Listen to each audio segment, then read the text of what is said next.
시작합니다.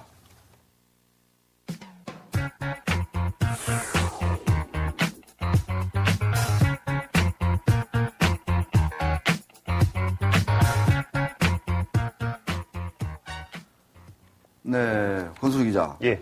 셧다운제 좀 많이 들어보셨나요? 뭐 저도 게임을 많이 안 해서 잘 모르긴 하는데 제 아는 친척 동생들이나 굉장히 걱정 많이 하고 있습니다. 네, 동생분들이 걱정을 많이 하고 있군요. 예. 네, 만 16세 미만 청소년의 심야 게임 이제 12시 넘어서는 예. 이제 게임을 접속하는 것을 제한하는 이제 그런 규제를 말하는 건데 예. 이게 이제 20일부터 이제 적용이 됩니다. 이 게임 업체들은 만 16세면은 고딩들도 상당히 포함되는 거 아니겠습니까? 그렇죠. 네, 그래서 고딩들이 심야 게임을 열심히 하고 있는 거죠? 예, 직장인들 같은 경우에 아침에 출근도 해야 되고 하니까 이제 그거를 전력적으로 하진 못하고 있는데요. 백수들이나, 백수라고 표현하면 좀 그렇지만 일자리가 없으신 분들이라든지 아니면 학생들은 또 이렇게 한번 빠지면 굉장히 집중력이 높기 때문에 좀 게임 업계에서는 셧다운제의 피해가 조금 있을지 않겠냐라고 좀 예상을 하고 있습니다. 저 때는 왜 잘 때 천장에 이렇게 당구공 4개가 딱딱딱 왔다 하는 그런 환영을 막 이렇게 보면서 잠들고 했는데 요즘 고딩들은 이제 게임기. 꿈을 모여서 꿔야죠. 이렇게 같이 팀을 꾸려가지고 몬스터를 잡아야 되기 때문에. 알겠습니다. 예. 자, 우리 셧다운제 파장이 어떨지 키움증권 안재민 선임연구원 전화 연결해서 들어보도록 하겠습니다.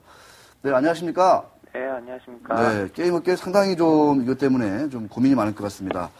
어떤 영향을 좀 일단 받을 것으로 보십니까? 저희가 알고 있는 일단 큰 주식 쪽에 상장되어 있는 상장 업체들에게는 큰 영향은 없을 거라고 예상을 하고 있고요. 아무래도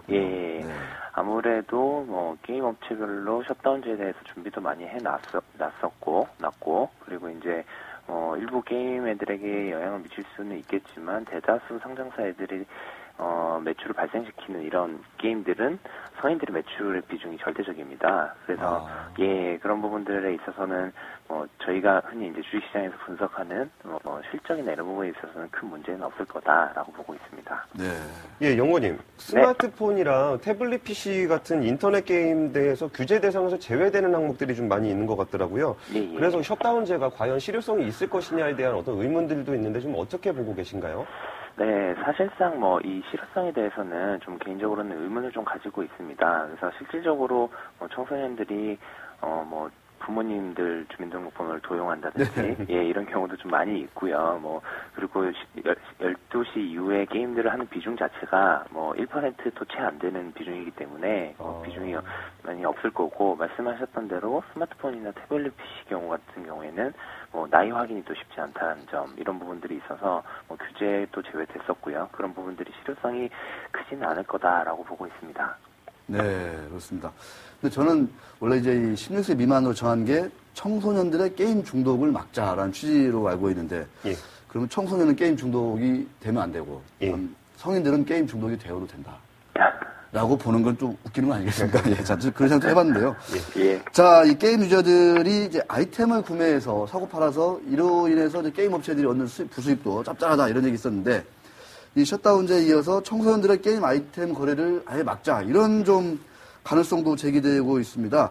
이게 오히려 더 게임 업체들에게는 좀 더 타격을 주는 건지, 이거 역시 성인들에게 집중되어 있기 때문에 영향이 미미한 건지 좀 어떻게 보십니까? 네, 오늘 이런 이야기들이 좀 나오면서 게임주 전반적으로 좀 주가가 좀 많이 조정을 받고 있는데요. 네.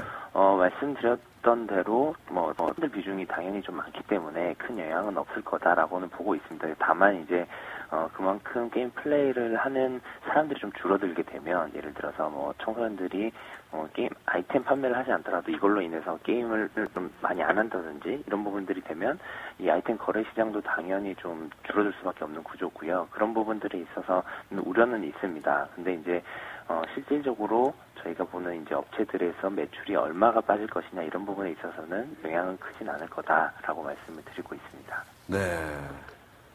예, 올해 들어서 사실 게임주들이 굉장히 시장에서 관심을 많이 받았는데요. 대장주들도 많이 올랐고, 지금도 많은 관심을 받고 있는 것 같은데, 좀 셧다운제에 대한 부담 요인을 안는 것을 감안을 하고, 좀 전반적인 게임주들의 전망을 좀 어떻게 보고 계세요?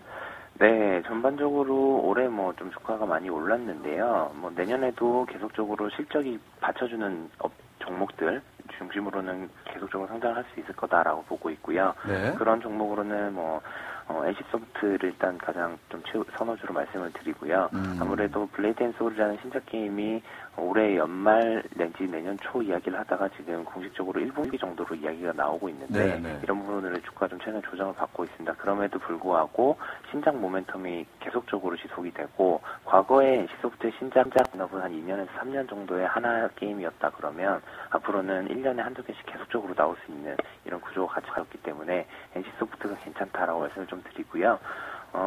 시장 자체가 확대가 되고 있는 모바일 게임 업체들, 게임빌 컴투스라든지, 이런 부분들에도 좀 한번 관심을 가져보시는 게 어떨까라고 말씀을 드립니다. 네. 자, 오늘 말씀 고맙습니다. 네, 감사합니다. 네. 이게 참, 게임 시장도 매출이 나는 거는 좀 성인 비중이 높다. 이렇게 좀 말씀을 하시네요. 그래서 이 셧다운제라든가 이 청소년들의 아이템 거래체 막는 거라든가 이거는 어차피 이제 청소년들의 청소년들이 유해한 환경에서 너무 밤새거나 이런 걸 좀 막자는 취지이기 때문에 게임 업체들의 실질적으로 어떤 이익에 미치는 것보다는 좀 이미지에 좀 영향을 좀 안 좋게 줄 수 있다. 이런 점에서 좀 걱정을 하는 것 같습니다. 자, 게임에 이어서 또 하나의 우리 또 카지노주 실적이 잠깐 나왔네요. 네, 강원랜드. 3분기 매출액이 3,271억 원. 이게 전년 동기 대비 7% 줄었는데요. 회사 측의 설명을 들어보면 참 강원랜드의 고민을 알 수 있습니다. 비카지노 부분, 그러니까 숙박 이런 거죠. 비카지노 부분의 매출은 늘었다. 그런데 그럼에도 불구하고 VIP들의 베팅이 줄었기 때문에 매출이 전년 동기 대비 7% 줄었다. 이렇게. 좀 기업 이미지를 많이 고려한 발표라는 느낌이 드네요. 영업이익은 1,340억 원인데 22% 정도 줄었다. 이렇게 얘기합니다. 그러니까 항상 줄었는데 그 이유가 우리는 이제 카지노 사업은 많이 줄었다. 근데 이제 비카지노 부분, 그러니까 콘도, 레저, 숙박 이런 거 있지 않습니까? 그쪽에서는 매출이 성장하고 있다. 그러니까 회사가 우리가 너무 카지노 베팅이 막 늘어가지고 사회적으로 큰 부담이 되지는 않는다, 이런 얘기죠. 지난번에 시장에서 들은 여담이 하나 있었는데, 강원랜드 같은 회사는 실적을 많이 올릴수록 사회적으로 압박을 받기 때문에 그걸 약간 겁내는 측면이 있다고 하더라고요. 그래가지고 그 옆에 하이원 스키장이 굉장히 규모가 크거든요.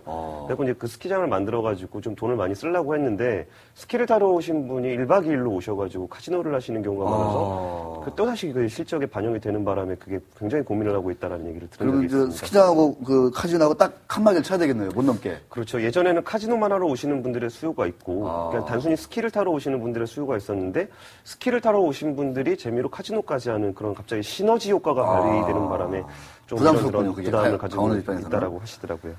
자, 스키 매니아 여러분, 낮에 스키 타시고 밤에 피곤하시면 그냥 카지노 하지 마시고, 콘도에 들어가서 주무시니까 어떻겠습니까? 자, 권순우 기자가 준비한 저축은행들의 어떤 정리되는 모습들, 새 주인 찾기.